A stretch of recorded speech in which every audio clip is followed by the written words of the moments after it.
Roda kehidupan terus berputar, bahkan bukan hanya untuk umat manusia, melainkan juga bagi klub-klub sepak bola. Mereka kadang di atas dan menikmati kejayaan, tapi kadang juga Chelsea alias berada di bawah dan bergelut dengan masa-masa sulit. Tentu bukan hanya The Blues saja yang pernah mengalami masalah serupa, banyak yang senasib. Salah satunya Inter Milan. Meski berstatus salah satu klub terbaik di Italia, Nerazzurri tak selamanya berada di masa kejayaan. Mereka juga pernah berada di masa sulit minim gelar. Itu bahkan terjadi berpuluh-puluh tahun sejak 1980-an hingga tahun 2006. Menariknya, yang mengakhiri masa paceklik Inter bukanlah belanja besar-besaran atau permainan yang mamma mia, melainkan sebuah kemurahan hati dari seorang hakim di Italia. Loh, apa hubungannya? Jika kalian masih ingat, Inter Milan pernah meraih gelar juara melalui jalur hibah pada musim 2005-2006. Musim tersebut agak lain memang. Musim 2005-2006 jadi musim yang cukup aneh, problematik, dan berat untuk dijalani oleh sebagian tim di Serie A. Untuk sedikit memantik memori lama, mari kita bahas momen unik yang dialami Inter Milan tersebut. Penggemar Serie A periode awal tahun 90-an hingga awal 2000-an pasti ingat betul kalau Inter Milan bukanlah tim unggulan Italia saat itu. Di masa-masa itu, Liga Italia bukan tempat yang ramah bagi Inter. Gelar juara kasta tertinggi sekiranya hanya berkutat pada klub-klub digdaya lainnya macam Juventus, Milan, Lazio, AS Roma, bahkan Sampdoria. Sementara Internazionale sudah lama tak mengangkat gelar Scudetto. Menurut sejarahnya, terakhir kali Inter merengkuh gelar Serie A adalah pada tahun 1989. Ini jadi sebuah masa yang menimbulkan banyak asumsi liar. Bagaimana tidak, sebelum era paceklik, Inter Milan adalah rajanya Serie A. Gelar juara seharusnya bukan suatu hal yang sulit bagi mereka. Asumsi yang paling terkenal barangkali dari Presiden Palermo saat itu, Maurizio Zamparini. Pria yang kini sudah menghadap sang halik itu sempat berkata bahwa Inter Milan adalah tim yang sombong. Penantian gelar Inter tidak akan berujung manis selama sikap arogansi masih dipelihara para pemainnya termasuk sang pelatih. Menurutnya, meski Inter selalu berisikan pemain dan pelatih papan atas, itu justru menjadikan tim memiliki arogansi yang tinggi. Zamparini juga menyampaikan bahwa kesombongan Inter telah berada di tahap optimisme yang kelewatan. Mereka menganggap bahwa tim yang dipenuhi oleh pemain-pemain hebat pasti akan otomatis mendapatkan gelar. Nyatanya, kepercayaan yang dipegang Inter sepenuhnya salah kaprah.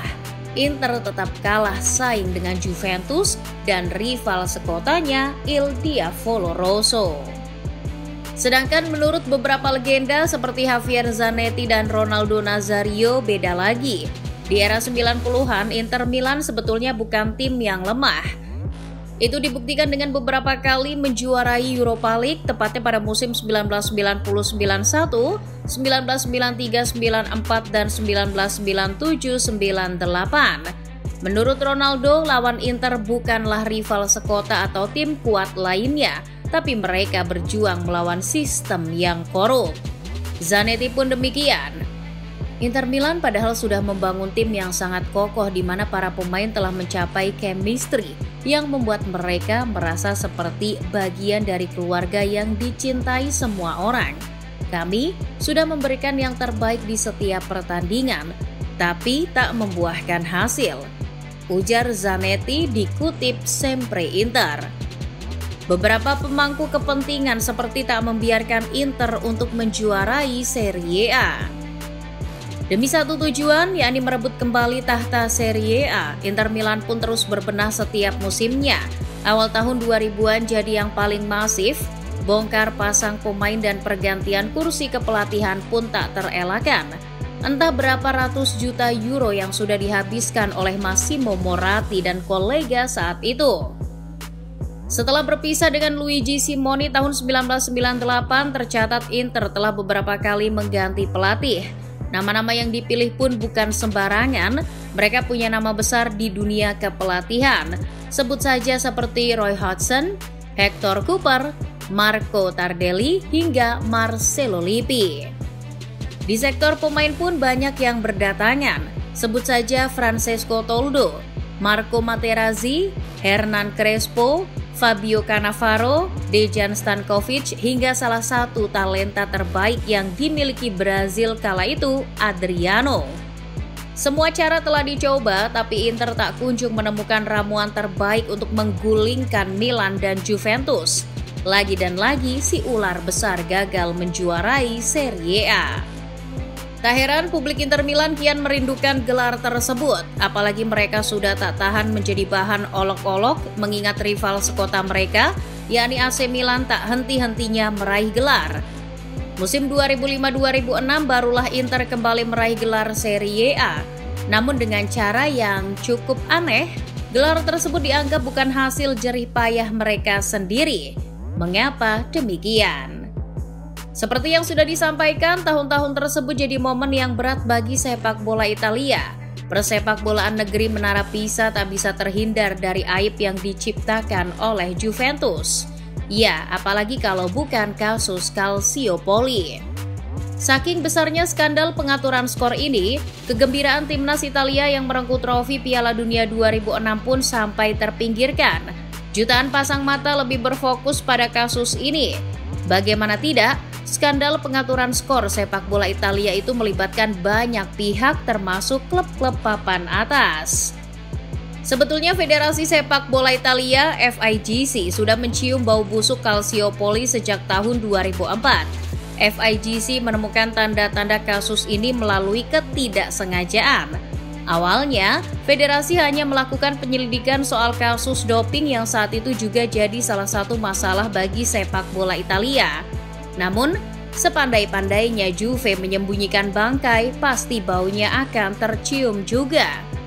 Dalam penyelidikan, Federasi Sepak Bola Italia menemukan kejanggalan dalam aktivitas panggilan yang dilakukan oleh Juventus. Mereka menemukan riwayat panggilan yang begitu banyak dan tertuju pada nomor-nomor tertentu saja. Tentu ini jadi aktivitas yang mencurigakan mengingat saat itu bursa transfer belum dibuka. Tim investigasi pun mulai tertarik dengan aktivitas panggilan Juventus. Maka dari itu mereka menyadap telepon para petinggi klub dan suatu ketika kecurigaan federasi pun terbukti. Dalam salah satu panggilannya, tim investigasi mendengar salah satu tokoh klub Juventus sedang menekan pejabat wasit untuk berpihak pada klub tertentu. Penyelidikan pun difokuskan pada kasus ini. Setelah bertahun-tahun mengumpulkan data dan bukti, akhirnya pada tahun 2006 hasil investigasi pun dipublikasikan. Hasilnya mengejutkan. Setidaknya ada lebih dari 20 pertandingan yang hasil akhirnya sudah diatur oleh salah satu petinggi La Vecchia Signora, Luciano Moggi. Dokumen yang dipublikasikan oleh tim investigasi menyatakan bahwa beberapa klub raksasa terlibat dalam kasus pengaturan skor ini. Selain Juventus, AC Milan, Fiorentina, dan Lazio, jadi beberapa klub papan atas yang terseret. Padahal musim 2005-2006 Juventus diambang gelar juara lantaran memuncaki klasemen. Ini sebuah pukulan telak bagi sang juara bertahan. Klub-klub yang terlibat pun menerima hukuman dari Federasi Sepak Bola Italia. Meski begitu, mereka memperoleh sanksi yang berbeda-beda. Yang paling berat tentu saja Juventus selaku dalang yang memulai tindakan kriminal ini. Selain denda dan hukumannya degradasi ke Serie B, Juventus juga dihukum pencabutan 2 gelar Serie A. Salah satunya gelar yang baru mereka peroleh pada musim 2005-2006. Sementara AC Milan, Lazio, dan Fiorentina mendapat sanksi pengurangan 30 poin pada musim 2005-2006. Hal ini membuat peringkat mereka melorot cukup jauh di klasemen akhir. Pada musim 2006-2007, AC Milan bahkan harus memulai kompetisi dengan minus 8 poin. Sementara Lazio mendapat minus 3 poin dan Fiorentina 19 poin di musim berikutnya. Tentu saja bukan hanya klub, sang dalang utama yakni Luciano Moggi juga harus menerima konsekuensi yang setimpal. Pria berkacamata itu mendapat hukuman berat berupa larangan aktif di dunia sepak bola selama sisa hidupnya. Lantas bagaimana dengan status Inter Milan dalam skandal ini? Naskah laporan penyelidikan tak menyebutkan nama Inter sekalipun. Dengan begitu, Inter Milan dinyatakan bebas dari segala hukuman karena tak terlibat dalam lingkaran setan. Di sisi lain, kasus ini malah jadi berkah tersendiri bagi Nerazzurri. Inter Milan bak ketiban durian runtuh. Gelar Serie A musim 2005-2006 yang diambil dari Juventus pun akhirnya harus dihibahkan ke peringkat di bawahnya. Proses ini ternyata tak sesederhana itu, harus melalui pengadilan terlebih dahulu. Para hakim mencari keputusan terbaik akan diapakan gelar Scudetto musim 2005-2006 ini. Tok, palu hakim berbunyi dan gelar tak bertuan itu jatuh ke tangan Inter Milan asuhan Roberto Mancini. Musim tersebut sebenarnya Inter finish di urutan ketiga dengan mengumpulkan 76 poin.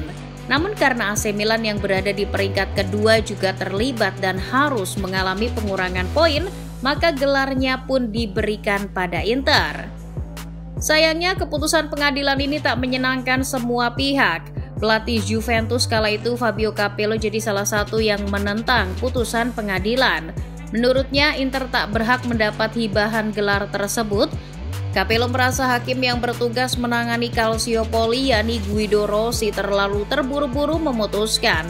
Apalagi saat itu muncul isu bahwa Rossi merupakan Interisti. Juventus bahkan sempat mengajukan banding agar gelarnya dikembalikan atau sama sekali tak diberikan kepada siapapun. Manajemen Juve merasa musim 2005-2006 terlalu kalut sehingga tak ada yang berhak menggondol Scudetto. Namun keputusan pengadilan sudah final. Scudetto Serie A musim 2005-2006 tetap tercatat atas nama Inter Milan.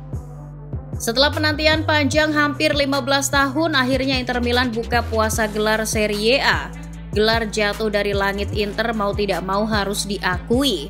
Terlepas dari gelar tersebut, ada hal yang jauh lebih disyukuri oleh Inter dari adanya kasus Calciopoli, adalah hilangnya para rival.